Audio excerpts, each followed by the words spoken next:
प्रभु यीशु मसीह के नाम में आप सभी को जय मसीह की। स्ट्रॉन्ग टावर चैनल में आप सबों का स्वागत है। प्रियो, वचन में जाएं इससे पहले हम ये समझें कि जब प्रभु के कार्य के लिए हम आगे बढ़ते हैं, कोई भी इंसान, कोई भी मानव जब खुदा की सेवकाई के लिए निकल, तो उसके जीवन में कई ऐसी अड़चन या बाधाएं, रुकावटें आती है जिससे वो रुक जाता है या कष्ट में आ जाता है, डर जाता है। कई ऐसी बातें होती है जो कि वो रुक जाता है और प्रभु का कार्य या परमेश्वर का राज का बढ़ाव या उन्नति का वजह खत्म हो जाता है। अपनी जबान को वो बंद कर लेता है। तो इसलिए हमको समझना है कि हम वचन से देखें कि परमेश्वर का कार्य जब हम कर रहे हैं तो कई बार ऐसे होता है कि जब हम बीज डालते हैं तो बीज कभी पथरीली ज़मीन पे चले जाता है, कभी वो झाड़ी में गिर जाता है, कभी सड़क के किनारे गिर जाता है और कभी कभी अच्छी जगह वो बीज गिरता है। तो ये बीज जो यहाँ वहाँ गिर रहे हैं, इसका मतलब ये हुआ कि वो लोग जो थोड़ा बढ़ के वो अंकुर नष्ट हो जा रहा है, तो इसका मतलब ये हुआ कि लोग थोड़ा उठते ज़रूर हैं प्रभु के कार्य के लिए, लेकिन संसारिक बातों से, रुकावटों से, बंधनों से और कई बार डर की वजह से लोग प्रभु के कार्य को रोक देते हैं। लेकिन कुछ अच्छी भूमि में जो गिरता है वो 100 गुना फल लाता है। इसलिए हम वचन से अगर देखेंगे, मत्ती रचित सुसमाचार उसका 13 अध्याय 1 से लेके 8 तक अगर हम पढ़ेंगे तो उसमें क्या लिखा, यीशु मसीह ने दृष्टांत के रूप में ये सारी बातों को कहे हैं कि बोने वाला जब निकला तो कुछ सड़क के किनारे, कुछ पथरीली भूमि में, कुछ झाड़ी में और कुछ अच्छी जगह गिरा। प्रियो, आज हमको ये समझना है कि जब हम बीज बो रहे हैं, बीज वचन को दर्शाता है। भूमि जो है वो लोग किस तरह के होते हैं, क्योंकि भूमि की कोई कठोर भूमि है, कोई सॉफ्ट है, कोई मिली जुली है। तो इंसान जो है वो किस तरह से ये वचन को ले रहा है या ग्रहण कर रहा है, ये हमको समझना है। प्रियो, परमेश्वर का वचन हमें कई बातों को सिखाता और समझाता है। तो हमको ये जानना है, जब हम वचन बो रहे हैं तो हमको मिट्टी की भी परख होना है। कहीं ऐसा तो नहीं कि ये बीज हम डाल रहे हैं, वचन कहीं वहां जाके नष्ट तो नहीं हो जाएगा, बर्बाद तो नहीं हो जाएगा। आगे हम देखेंगे वचन से प्रभु यीशु मसीह ने फिर से एक दृष्टांत दिया उसी अध्याय में, जो कि हम मत्ती रचित सुसमाचार 13 अध्याय उसका 24 से अगर पढ़ेंगे तो उसमें लिखा है, उसने यीशु मसीह ने लोगों से क्या कहा कि स्वर्ग का राज्य उस मनुष्य के समान है जिसने अपने खेत में अच्छा बीज बोया।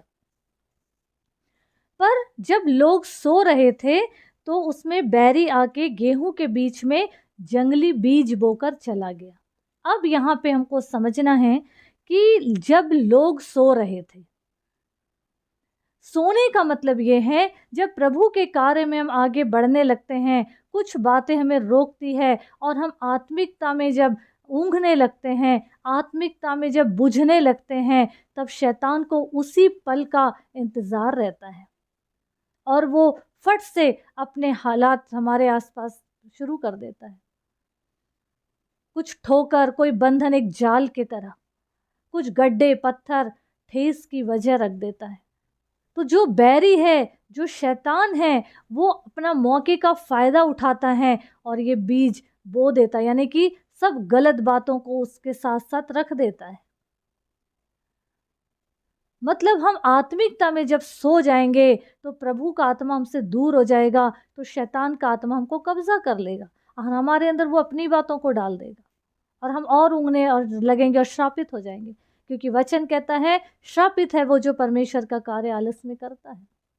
प्रियो, परमेश्वर का कार्य रुकना नहीं है, बढ़ते जाना है, क्योंकि परमेश्वर का वचन कहता है, उसी के 26 पद से अगर हम देखेंगे तो उसमें क्या लिखा है, जब अंकुर निकले और बालें लगी तो जंगली दाने भी दिखाई दिए। जब परमेश्वर का कार्य शुरू हो जाता है, जब बढ़ने लगता है, तो वचन कहता है ये जंगली बीज जो है, वो ठोकर का कारण जो है, रुकावटें जो है, वो भी अंकुर के रूप में फूट निकलते हैं, वो भी बढ़ने लगते हैं साथ में। तो ये हमको समझना है कि वचन के आगे हमको क्या बता रहा है। 30 पद में लिखा है परमेश्वर का वचन कह रहा है कि कटनी तक दोनों को साथ साथ बढ़ने दो। मतलब कि संसार का अंत तक, यीशु मसीह के आगमन तक, ये लोग जो परेशान करने वाले, प्रभु के कार्य में रुकावट करने वाले, ठोकर का कारण जो है बुराइयां गढ़ने वाले, भला बुरा बोलने वाले, देख के सुन के हम बोल रहे, कई ऐसी बातों को करते हैं जो कि हम बंधन में आ जाए और हमारा परमेश्वर के राज में बढ़ना रुक जाए। जो ये ऐसे कार्य को शुरू करते हैं उन लोग भी साथ में बढ़ने लगते हैं। तो ये मत सोचिए कि ये लोग आसानी से हमारा पीछा छोड़ेंगे। परमेश्वर का वचन कह रहा है कटनी तक इनको बढ़ने दो साथ में। तो मतलब ये हुआ कि ये हमारे साथ आखिरी स्टेज तक, आखिरी तक चलते रहेंगे। तो इसलिए ये सारी बातों को अपने दिमाग से निकाल कर कि हमको ये उलझा रहा है, वो रोक रहा है, वो हमको बुरा बोल रहा है, ये ऐसा वैसा कुछ भी बात अगर माइंड में आती है तो ये सारी बातों को अपने जीवन से अलग करिए। क्योंकि वचन कहता है कि अपने मोती कुत्ते और सुअरों के आगे मत डालो, कहीं ऐसा ना हो कि ये पलट के हमको उसको रौंद दे और हमें ही पलट के फाड़ डाले। तो आज हम इन लोगों को जो कुत्ते और सुअरों की मेंटलिटी लेके चलते हैं, साथ साथ उनके आगे हम ये बीज को ना डालें। हम अपने बीज को बोते जाएं। जिसको सुनना है, जिसको प्रभु के राज में आगे बढ़ना है, वो सुनेगा और आगे बढ़ेगा।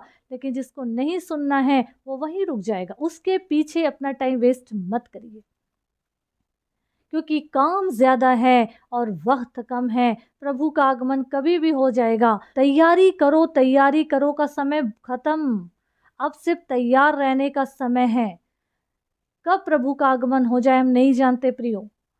तो इसलिए कौन क्या बोलता है, कौन क्या बंधन पैदा कर रहा है, हमको ये समझना है। अगर हम सही ट्रैक में चल रहे हैं तो परमेश्वर हमारे सपोर्ट में खड़े रहेंगे। वो देखेंगे ये सारे मैटर को। हमको इन सब बातों में टाइम वेस्ट नहीं करना है। तो इसीलिए वचन क्या कह रहा है कि साथ साथ ये बढ़ेंगे, इसलिए इन पे ध्यान नहीं देना है। लेकिन पहला कुरिन्थियों पद कहता है कि जो बढ़ाने वाला है उस पर पूरी तरीके से फोकस करते हुए परमेश्वर के राज्य में आगे बढ़ते चले जाइए, ताकि हमारा जीवन और लोगों का जीवन प्रभु के राज की उन्नति का वजह बनता चला जाए। सब बातों में प्रभु को महिमा मिले। प्रभु यीशु मसीह इस वचन के द्वारा हम सबों को बहुतायत की आशीष दे। आमीन आमीन।